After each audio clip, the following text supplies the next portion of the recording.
Buenas tardes, chicos. Vamos a comenzar con el otro sistema que nos está faltando del autónomo, que es el sistema nervioso simpático, la farmacología del sistema nervioso simpático. Vamos a comenzar ahora con el sistema nervioso simpático. A modo de recordatorio, ustedes ya conocen este slide de clase anterior. El simpático pertenece al sistema nervioso autónomo. Parasimpático ya lo vimos, ahora vamos a ver simpático. Vamos a ver en qué consiste este sistema.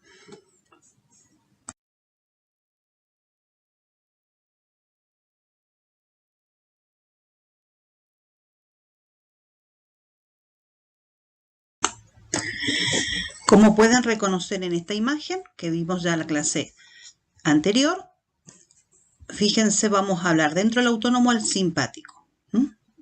Ubiquémonos en el simpático. Reconozcamos que el neurotransmisor preganglionar es la acetilcolina. El receptor ganglionar es la nicotina, nicotínico tipo N, incluso a nivel de la glándula suprarrenal, donde no hay ganglio porque la glándula suprarrenal actúa como ganglio. A partir de acá continúa el axón largo y los neurotransmisores acá son catecolaminas, adrenalina, noradrenalina, incluso dopamina, que es un precursor de las catecolaminas. Y acá hagamos un pequeño plus antes de continuar. Fíjense ustedes que dentro del simpático se van a encontrar que en la glándula sudorípara y en el músculo piloerector se encuentran de que tienen como neurotransmisor postganglionar una acetilcolina y un receptor muscarínico. O sea, siempre decíamos que esto era para el parasimpático. Bueno, esta es una excepción. La glándula sudorípara y el músculo piloerector tiene, diríamos, ambas inervaciones. Cuando ustedes hacen deporte, para que ustedes los puedan entender en forma más didáctica, transpiran. Entonces, lo que hay es evaporación de agua, ¿correcto? Y de esa forma se elimina el calor. Es una forma de termorregulación, una forma defensiva del organismo. ¿Está actuando qué sistema ahí? El parasimpático. Pero hay otras situaciones en que muchas veces se ponen nerviosos y dice, me transpira la mano. O bien hay situaciones de alarma donde el cuerpo comienza a transpirar un sudor frío. En ese caso está funcionando el simpático. Bueno, esta es simplemente un plus para que lo tengan en cuenta. Pero ahora nos vamos a abocar directamente a los neurotransmisores catecolamina, adrenalina, noradrenalina, dopamina, que es precursor de ellos, y a sus receptores, que son alfa y beta. Veamos cómo seguimos. Para poder comprender un poquito más qué es lo que sucede cuando hay una situación de emergencia, de alerta, de huida, de estrés, ¿qué es lo que hace el simpático? Obviamente lo hace como forma defensiva, cuidando los órganos vitales. Entonces, ¿qué es lo que sucede? Por ejemplo, para que podamos entender, a nivel respiratorio, lo que va a suceder es aumentar la frecuencia respiratoria y se van a dilatar los bronquios. La idea es que ingrese mayor cantidad de oxígeno. Ese oxígeno que va a ingresar porque aumentó la frecuencia respiratoria, porque se dilataron los bronquios, van a pasar a sangre ese oxígeno y rápidamente ese oxígeno en sangre va a ser distribuido a órganos de vital importancia como ser cerebro, incluso el músculo del corazón. Entonces, ¿qué hace el corazón? Aumenta la frecuencia cardíaca para llevar rapidísimo ese oxígeno que está en la sangre, aumenta la presión arterial, aumenta la cantidad, el riego de sangre al cerebro, órgano súper importante, vital, también hay una vasodilatación de los vasos sanguíneos del corazón, que son las coronarias. Entonces llega mayor sangre, mayor oxígeno al músculo cardíaco para que se pueda contraer, porque estábamos hablando de que necesitamos una frecuencia cardíaca aumentada porque había que mandar muchísimo oxígeno a todos los órganos vitales. También necesitamos que esa vasodilatación haya no solamente en el músculo corazón, sino en el músculo esquelético, porque ese músculo esquelético necesita oxígeno, nutriente, energía para salir a correr, por ejemplo, necesita fuerza. Vasoconstricción arterial de la piel, o sea, totalmente lo contrario. Se contrae las arterias de la piel porque la piel no es un órgano vital. La piel, a veces decimos, mira, está blanco. Y sí, porque la piel no es órgano vital, no necesitamos que llegue sangre ahí. Hay que mandar la sangre a todos los órganos vitales. Vasoconstricción genital también. Entonces, ¿qué va a haber? Se va a ver estimulada también la glándula adrenal. ¿Y sí? ¿Por qué? Porque la adrenal, si ustedes recuerdan, tenía corteza y médula. En la médula hay síntesis de catecolaminas y las catecolaminas pertenecen al simpático. Y también hay síntesis de la hormona del estrés, que es el cortisol, que está en corteza del adrenal. Se estimula la sudoración, esa sudoración simpática, o sea, que va a tener el paciente las manos transpiradas, frías, una sudoración fría. Las pupilas se van a dilatar porque es una forma de que ingrese mayor luz y haya mejor visibilidad, si es que necesita correr. Se inhibe la secreción salival porque no es importante tener mucha saliva en la boca. ¿Para qué va a gastar energía en producción de saliva? Entonces el paciente siente que la boca está seca cuando está alterado, con el simpático a full, estresado, nervioso. Lo mismo se inhibe las secreciones lagrimales porque no son esenciales en este caso. Hay contracción del esfínter vesical interno también porque no es prioritario en este caso. En los animales por ahí se nota mucho el erizamiento del cabello. Entonces, para que podamos ver qué es lo que sucede cuando el simpático está funcionando, ¿sí? En general está dando prioridad a los órganos vitales. Los receptores del simpático postganglionares se dividen en dos grupos, alfa y beta. A su vez, cada uno tiene subtipos. Los alfa pueden ser alfa 1, alfa 2 y los beta, beta 1, beta 2, incluso pueden encontrar en la bibliografía beta 3. Veamos ahora un poquito dónde están estos receptores y qué hacen. Ahora vamos a ver dónde están ubicados los receptores del simpático, en qué órganos predominan y cómo se comportan cuando ellos van a ser estimulados.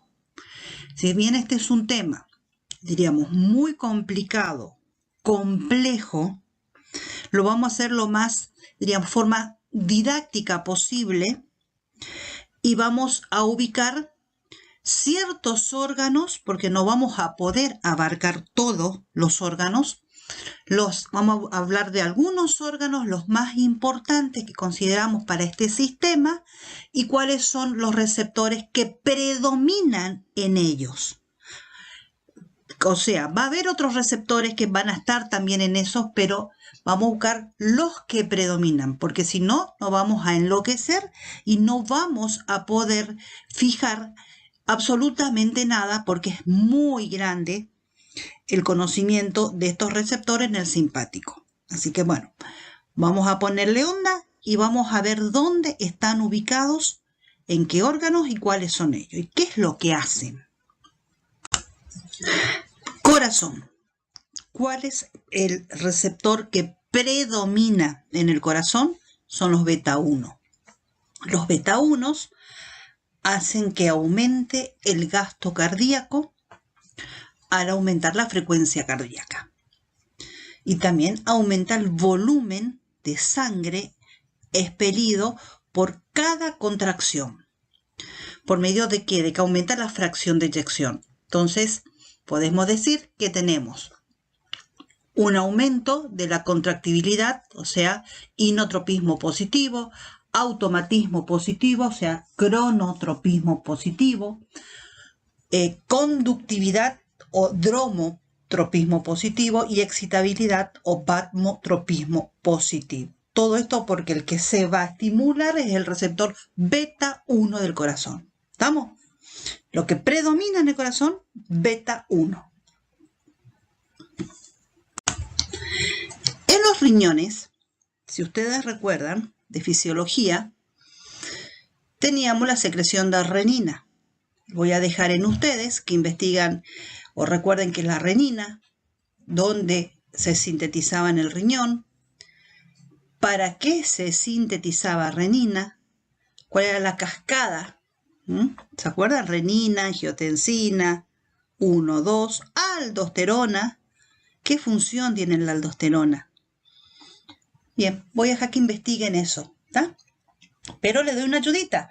Cuando hay una hipovolemia o cuando hay poca agua en la economía, la aldosterona, ¿qué hace? Mete sodio, al sodio le sigue agua y es una forma de no producir tanta orina y de que no perder líquido porque la economía, el organismo, le está faltando agua. Los receptores beta 1 del simpático, ¿qué hacen en los riñones? Estimulan la liberación de renina. En cambio, alfa 1, ¿qué hacen los riñones? Disminuye o inhibe la liberación de renina.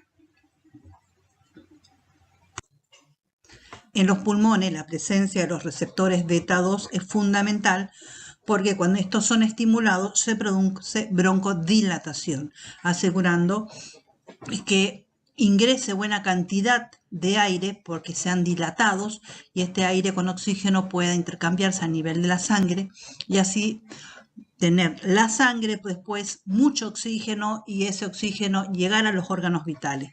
¿Pero de dónde arranca? De una buena broncodilatación.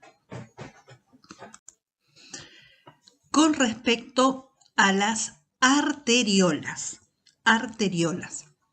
Fíjense en el cuadro, habla de las arteriolas de cerebro, glándulas salivales, piel, mucosa y cómo se comportan esos receptores. Elegimos uno, por ejemplo, a nivel del cerebro. Tenemos las arteriolas, tienen receptores alfa 1 que producen la contracción de estas arteriolas. A nivel renal, en los glomérulos renales, esa red capilar tiene alfa 1 y alfa 2 y beta 1, y estos, al ser estimulados, producen la constricción arteriolar. Pero también tienen receptores beta 2. Cuando estos son estimulados, produce su relajación. En el corazón, a nivel de las coronarias, estamos hablando del músculo del corazón, tenemos receptores beta 2 que producen dilatación de esas arteriolas y receptores alfa 1 y 2 producen constricción. Sobre las arteriolas a nivel de pulmón, ¿qué es lo que sucede? Las alfa 1 producen constricción y las beta 2 producen dilatación. Ahora veamos qué sucede en el hígado. Si estamos hablando del simpático, si estamos hablando de que en muchos casos los animales, incluso el hombre, necesita correr en un momento de estrés, de huida, necesita energía. En ese caso, estamos hablando de que el hígado, a través de la estimulación de receptores beta 2, produce la lisis del glucógeno hepático, liberando glucógeno o gluconeogénesis, activando la gluconeogénesis para poder otorgar energía. En la vejiga es muy importante la presencia del receptor beta 2 que produce relajación de las paredes y el receptor alfa 1 que produce contracción a nivel del meato urinario. Entonces, esto juega un papel fundamental en la fase del vaciado. En este slide y en el que sigue les dejo unas dos tablitas serían donde están otros tejidos, órganos con los receptores alfas y betas y las respuestas que éstas producen.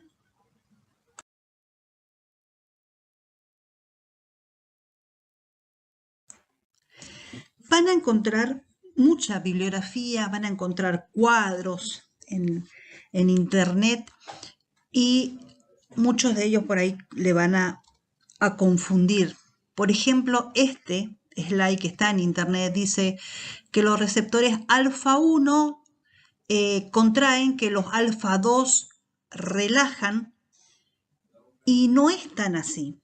Si no recuerden el slide anterior que hablábamos de las arteriolas a nivel de las arteriolas del glomérulo renal, si recuerdan y si van para atrás, dice alfa 1, alfa 2 y beta 1 producen contracción de las arteriolas en el glomérulo. Entonces, no quiero que hagan una regla general de los unos hacen esto, los dos hacen esto, los alfa tal cosa, porque varía según el tejido. ¿Tá? Simplemente no vayan a tomar como regla general un slide como este, por ejemplo, que lo van a encontrar en la web, pero que no se da en todos los tejidos.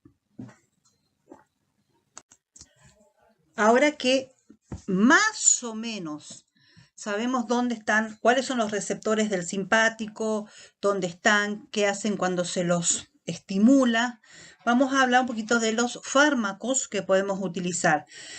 Y tenemos fármacos simpático-miméticos, o sea, fármacos que se van a querer parecer, se van a querer ser semejantes a los neurotransmisores del simpático para poder estimular esos receptores. En este cuadro tienen algunas drogas, las más conocidas, que van a actuar de forma agonista y otras drogas en forma antagonista sobre los receptores. Entonces, por ejemplo, digo, alfa 1, droga agonista es el isoproterenol. Sobre el alfa 2, como antagonista, yoinvina y el atipamezol. Entonces, lo que ustedes van a ver, algunas de estas drogas vamos a hablar a continuación, otras van a ver en el práctico, y a medida que transcurra el año, la vamos a ir repitiendo cada una de ellas según su acción. Dentro de las drogas agonistas adrenérgicos o también llamados simpático-miméticos, vamos a ver las drogas que pertenecen al grupo fenilaminas. Miren el cuadrito, la primera estamos hablando. Por ejemplo, tenemos efedrina, la más conocida, o la anfetamina. Este grupito de fenilamina actúan sobre los receptores alfa y beta adrenérgicos, estimulan en forma central, a nivel central, produciendo vasoconstricción, periférico, broncodilatador, aumento de la presión arterial y estimulan el centro respiratorio. Está indicado, por ejemplo, lo que es el asma bronquial, por ejemplo, ¿tá? O bien espasmos bronquiales en ataques agudos de asmas, bronquitis, enfisema, etc. Seguimos ahora, por ejemplo, con otro grupito que son la droga, la nafazolina. Vamos a ver algunas de ellas, ¿tá? Nafazolina. Fíjense, dice alfa 1 selectivo, estimulan los receptores alfa adrenérgicos. Alfa 1 en realidad es vasoconstrictor nasal y reduce lo que es el flujo sanguíneo y la congestión, pero también lo van a encontrar como nafazolina oftálmica, también como descongestivo oftálmico. Produce acción vasoconstrictora conjuntival y va a reducir todo lo que es el enrojecimiento de los ojos y la congestión vascular. En el siguiente slide vamos a ver, por ejemplo, silacina y vamos a ver clenbuterol, los siguientes slides. Adrenalina, por ejemplo, lo dejo porque lo van a ver en el Power del práctico. Hablemos de la silacina, muy utilizada en veterinaria. Es un potente sedante miorelajante y produce analgesia y no es un narcótico. Esta silacina se usa mucho como ser el caso de procedimientos quirúrgicos menores, por ejemplo, cirugías que no son largas en tiempo, como ser suturas de laceraciones o debridamiento.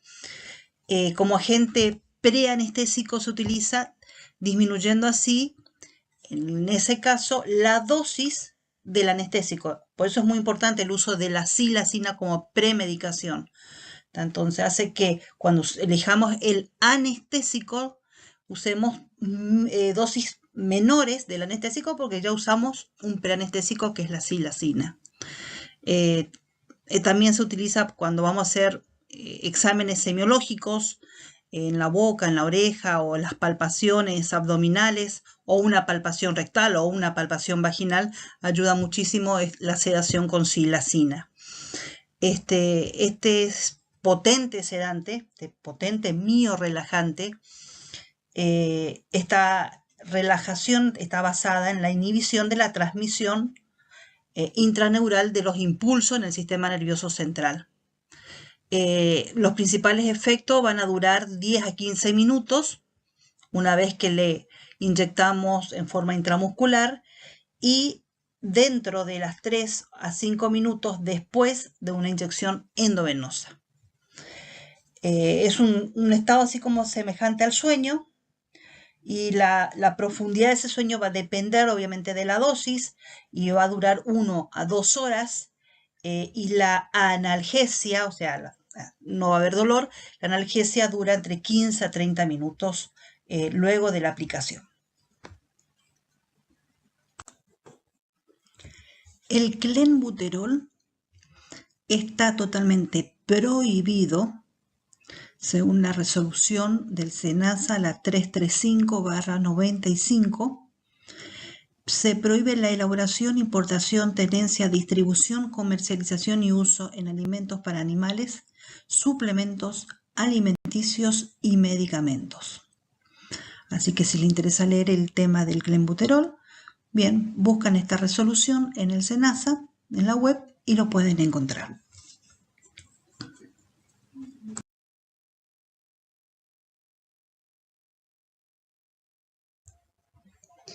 Veremos ahora algunas drogas simpaticolíticas, o sea, van a ser drogas antagonistas de los receptores alfa o beta.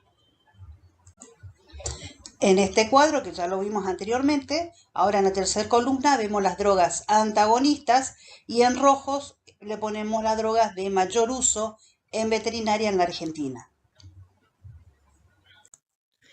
La metoclopramida, veamos esta droga muy utilizada también en veterinaria, es antagonista de los receptores D2, o sea, dopaminérgico D2.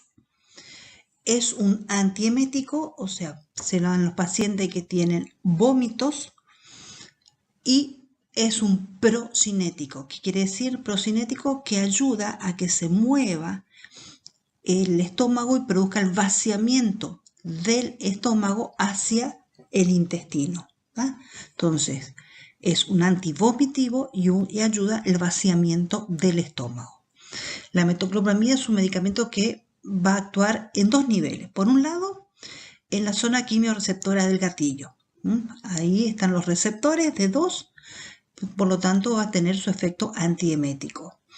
Pero también actúa, por otro lado, sobre el tracto gastrointestinal, aumentando esos movimientos y contracciones del estómago e intestino.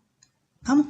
Entonces, antiemético, zona quimiorreceptora del gatillo y procinético a nivel del estómago.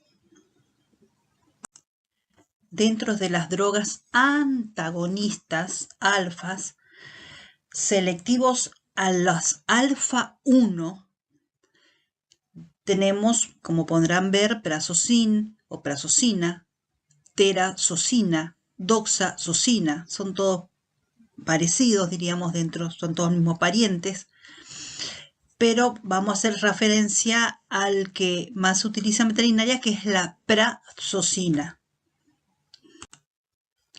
La prazosina es un medicamento utilizado para tratar presiones arteriales altas, si bien no es la droga de primera elección.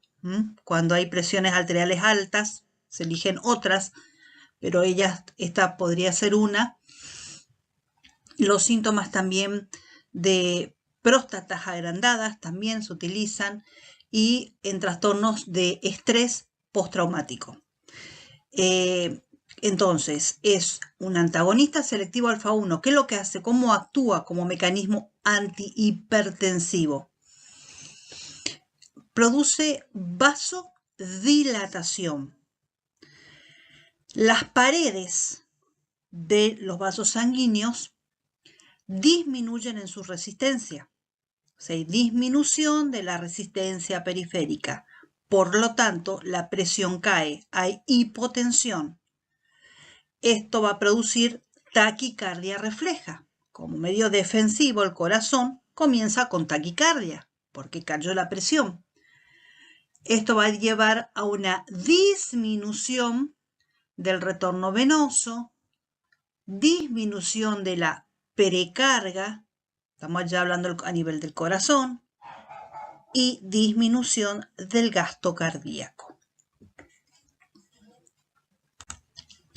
Prazosina también se utiliza como relajante uretral en los gatos machos que tienden a obstruirse. Generalmente los gatos sufren mucho del estrés, un cambio de hábito, un integrante nuevo en la casa, hace que estos animales se obstruyan. Entonces, como relajante uretral, prazosina. Se administra generalmente durante 2 o 3 días. Continuamos con otras drogas antagonistas, pero ahora van a actuar sobre alfa-2. Es selectivo. Alfa-2. La droga más utilizada es la yohimbina. Vamos a ver qué hace yohimbina. Todas las drogas antagonistas alfa-2, adrenérgicas, sobre el corazón van a producir un aumento del impulso simpático, va a haber mucha liberación de noradrenalina, van a activarse receptores alfa-1 y beta-1, principalmente en órganos como ser el corazón, y también a nivel de los vasos periféricos, y esto va a traer como consecuencia un aumento de la presión arterial. La yohimbina, que viene de usos veterinarios, está indicado principalmente para poder revertir los efectos de la silacina. Entonces, cuando van a usar silacina, tienen que tener a mano una yohimbina por si necesitan sacar al paciente de bradicardia o de una depresión respiratoria producida por la silacina. También se utiliza cuando los animales tienen en los bovinos meteorismos ruminales. El uso de esta yohimbina hace que rápidamente el animal se recupere. Se utilizan todas las especies, es inyectable por vía endovenosa y vienen, por ejemplo, presentaciones de viales de 10 mililitros, en el caso del laboratorio de Redmond. Tenemos otro grupo de antagonistas que son beta adrenérgico. El grupo anterior era antagonista alfa adrenérgico, ahora es beta adrenérgico. Vamos a ver qué hacen estos. Este grupo de drogas lo que va a tener como función o como objetivo es disminuir la presión arterial. ¿Cómo lo van a hacer? Bloqueando los receptores beta adrenérgicos. Por lo tanto, van a disminuir el volumen plasmático, van a disminuir el tono vasomotor, disminuir el gasto cardíaco, inhibiendo la renina, o sea, renina, angiotensina, aldosterona no va a funcionar, no va a haber retención de sodio, por lo tanto de agua, no. Va a disminuir la resistencia vascular periférica y va a haber una mejoría de la distensibilidad vascular. Todo esto como objetivo de disminuir la presión arterial. Las drogas más comunes utilizadas dentro de los antagonistas beta adrenérgicos, o como lo van a conocer como beta bloqueantes, se dividen en generaciones. Y desde una primera generación no selectiva, o sea, tanto bloqueaban receptores beta 1 como beta 2, por ejemplo, nadolol, timolol, propranolol. Segunda generación, pero selectivo beta 1, el atenolol. Tercera generación o selectivos, no selectivos, por ejemplo, carvedilol. Y una tercera generación, pero sí selectivo beta 1, betaxolol. Bueno, simplemente para que sepan que existen distintas generaciones de estos beta bloqueantes. Les dejo un material de lectura referente a lo que hacen estas drogas, pero más o menos ya en el slide anterior les expliqué para qué se utilizan.